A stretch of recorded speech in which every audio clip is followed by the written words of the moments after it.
Miss? What's the tea, Miss? Do you want to be in charge today? You want to take Mama's spot on the throne? Well, Miss, I gotta give him the tea. Are you gonna give him all the tea, or do you want me to give him the tea, Miss? Miss? Mr. Kitty, you coming in here too to get the tea? Okay, well, I guess. I mean, I had plans to sit here and talk today, Mr. Kitty, but are you gonna come up there and try to take the tea too? Here, okay.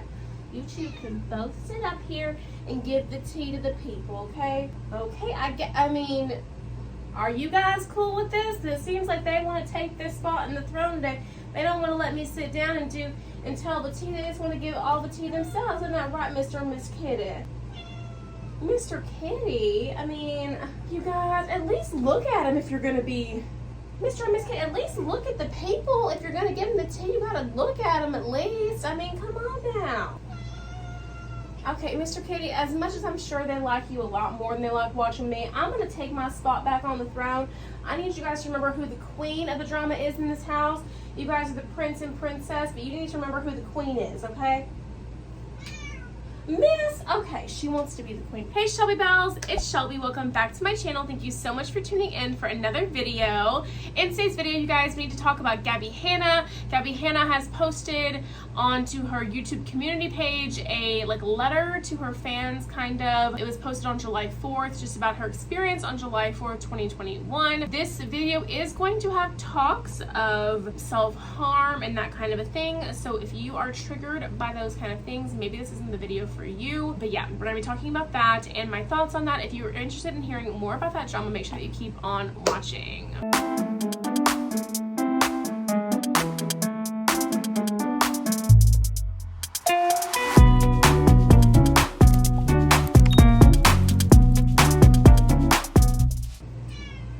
Miss Kitty was doing her research. You know, we have our little investigative research team, and she was doing her research on Miss Gabbie Hanna. Isn't that right, Miss? Okay, and then she said that she saw a post from Gabbie Hanna, and it was concerning. She wants me to read it to you guys. I'm going to go ahead and read it. Isn't that right, Miss? Okay, so we're going to read it to you. The day I didn't die, last 4th of July. July 4th, 2021 was the first time I ever dialed a blank hotline. I've been blank some handful of times, but this may have been the first time I felt gut-wrenching fear that I could act on it. It was a physical pain, a fire in every nerve, a never-ending, unintelligible screaming in my skull. The days were long and empty, the nights passed too fast. Unable to be productive and capable of rest, existing in a state of non-existence, I did not exist. This could be hell, or purgatory at least, I'd think. Maybe. I'd think some more. Maybe I did it already. Maybe. I'd convince myself. I blanked myself, and this is my hell. My molten, decaying, covered in cat hair, emaciated, meaningless, looming, isolated, soul disintegrating, torturous, gray, eternal hell, the inexplicable coexistence of numbness, radiating from inside out, and pain chewing from the outside in. The last couple decades had given me plenty of time to calculate the number of people for whom my premature departure would be right on time. The benefits outweighed the risks. I even allowed myself to venture into the darker corners of my mind, exploring and briefly relishing in the fantasy of being celebrated in my death. Recognized post-mortem like Van Gogh and Edgar Allan Poe. A reminder to be kind, a beacon of mortality, the hopeful worry, my death may mean more than my life. The night of Independence Day, I was alone. Really, very, undeniably, deeply, hazardously alone. A place beyond the temporary relief of screaming into the void, sobbing on the shower floor, dragging my fingernails against my wrist, banging on my chest until it was sore enough to breathe again. For the first time, I didn't have a plan. For the first time, I lost faith in someone else's. There's much to be said about modern organized religion and its fear-mongering nature, but I'll be forever grateful for the deeply instilled fear of hell. The fear of hell is what's kept me alive, mostly when the hope for heaven was dimmed to a flicker.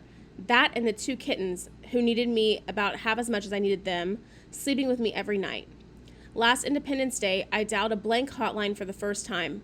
I hung up at the sound of the operator's voice and immediately drowned in guilt, wondering if they had wondered if I was okay, spiraling in shame at the possibility of worrying a stranger, helping lost souls trapped in broken bodies. I fought sleep with the lights off, waiting on a call that never came from someone I used to count on.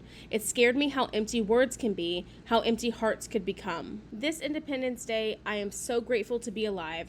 I slept in late, rested from the previous day of sun, music, art, and friends. I took a long walk in my beautiful neighborhood. So many flowers are in bloom. Creating in my backyard with a glass of water and butternut squash ravioli. Preparing for a show at the end of the month. Hope to see you there. I feel blissfully independent this Independence Day. God, I am so grateful to be alive. I am so hopeful for the rest of my long, beautiful, perfectly designed, unable to be denied, inignorable, unreplicable, one in a zillion, studied by billions, magical, supernatural, unfathomable, unimaginable life. Mr. Kitty, I know, we do... Mr. Kitty and Miss Kitty want to say first and foremost, before we get really too far into this video, that we are so upset if Gabbie Hanna was actually feeling this way, and this is what she was going through. We don't wish those kind of feelings of self-harm on anyone, and we understand what it's like to go through mental health struggles ourselves. So we are, hopefully the cats don't. Babies, are y'all okay? But I definitely understand what it's like to struggle with mental health, and so I don't wish that kind of a thing on anybody. And so I'm so sorry that Gabbie Hanna has been experiencing that kind of stuff. I want to talk a little bit more about that day, July 4th, 2021, that Gabbie Hanna is mentioning in this letter that she wrote to her fans on her YouTube community page. So, July 4th, 2021, I remember that day very vividly for a couple reasons. That was the day that my video on my channel with the most views out of any video I've ever posted, that's the day I posted that video. And that video that I posted that day was about Gabbie Hanna and Jessi Smiles. And the reason I posted that video that day was because Jessi Smiles on July 4th, 2021 released her video, her very last video about Gabbie Hanna. It's very interesting to me that Gabbie Hanna now in 2022, July 2022, a year later, is bringing up this video, inadvertently, okay, bringing up this video that Jessi Smiles posted. I don't think it's a coincidence that Gabbie Hanna was feeling the way that she did on the day Jessi Smiles posted this video. Does that mean that I think that Gabbie Hanna didn't deserve what Jessi Smiles said in that video about her? Absolutely not. I absolutely think that Jessi Smiles did a fantastic job with that video about Gabbie Hanna, and that Jessi Smiles was in every single right possible to make the video she made about Gabbie Hanna, and that if that made Gabbie Hanna feel a certain type of way, then Gabbie, I'm so sorry that happened, because I don't wish those kind of thoughts on anybody, for anyone to have those kind of thoughts. But I do think that should have been a big wake-up call for Gabbie Hanna to kind of reevaluate where her life was going and what she's doing.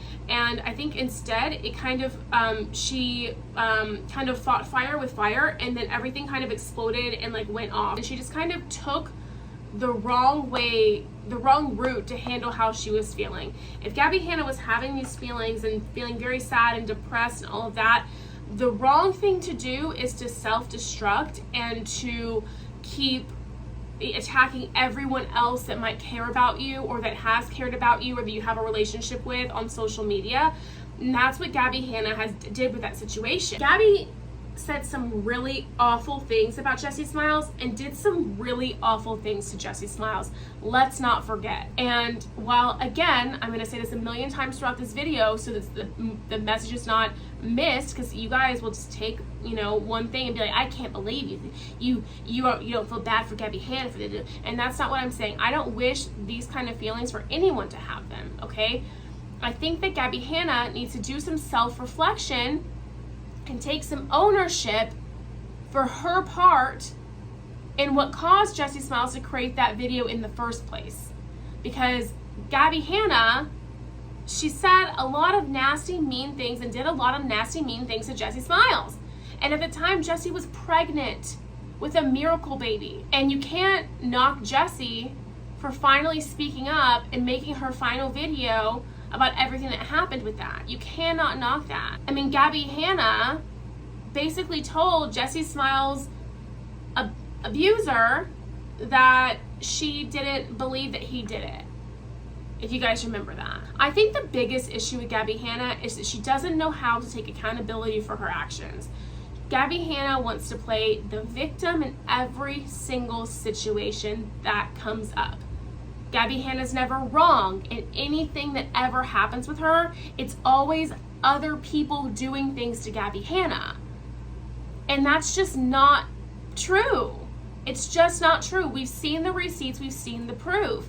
I mean, even when you think about the whole thing with Joey Graceffa, Daniel Preda, and Escape the Night with Gabbie. It wasn't Joey and Daniel's fault. They did everything they could to provide for Gabbie, to get her special food, to work around Gabbie's schedule, to do all of these things to the best of their ability. And Gabbie still just kind of shat on them in videos and made them look like they were terrible people. So Joey and Daniel came back with the receipts and the truth.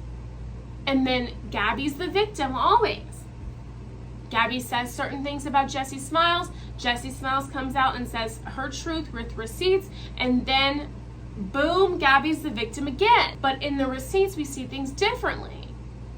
Gabbie has even gone on to go on the Red Table Talk show and make herself seem like the ultimate victim on that too. For me, while I don't wish anybody to struggle with mental health, while I don't wish those kind of feelings on anybody, while I hope that Gabbie has been getting the help that she needs and living a happier, more healthy life these days, staying relatively out of drama and doing whatever it is that she wants to do, and she seems like kind of a girl who might like to do some kind of strange things. That's totally okay. Do you, like, who cares?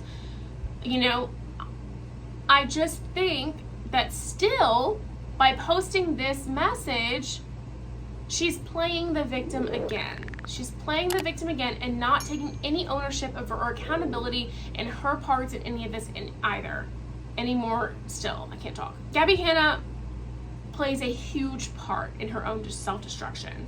A huge part in her own self-destruction. And it's sad because, you know, I feel like if Gabbie Hanna could just learn some accountability, learn to take some ownership for stuff, I feel like she'd actually probably be a pretty cool girl.